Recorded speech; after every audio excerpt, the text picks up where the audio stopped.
राजीव रंजन सिंह, जो हमारे देश के मत्स्य पालन, पशुपालन और डेयरी मंत्री हैं, उन्होंने 24 अक्टूबर को नई दिल्ली में 21वीं पशुधन जनगणना की शुरुआत की। पशुधन जनगणना हर 5 साल में की जाती है।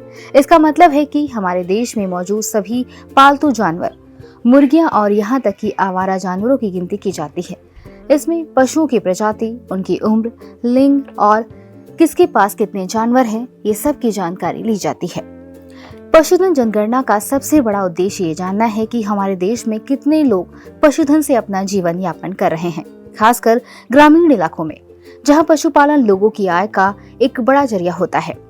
कृषि क्षेत्र में कुल उत्पादन का 30% हिस्सा पशुधन से आता है। इसके साथ ही पूरे देश की जीडीपी में पशुधन का 4.7% योगदान होता है। इस जनगणना से हमें ये पता चलेगा कि कितनी जनसंख्या पशुधन पर निर्भर है और इससे जुड़ी नीतियां बनाने में मदद मिलेगी। इतना ही नहीं, ये जनगणना संयुक्त राष्ट्र के टिकाऊ विकास लक्ष्यों को हासिल करने में भी मदद करेगी, खासकर भूखमरी मिटाने वाले लक्ष्य और लक्ष्यों के तहत स्थानीय पशु नस्लों की विविधता को बनाए रखने के बारे में जानकारी जुटाई जाएगी। इतिहास की बात करें तो पहली बार ये जनगणना 1919 में शुरू हुई थी और अब तक 20 बार हो चुकी है। आखिरी बार 2019 में इसे किया गया था।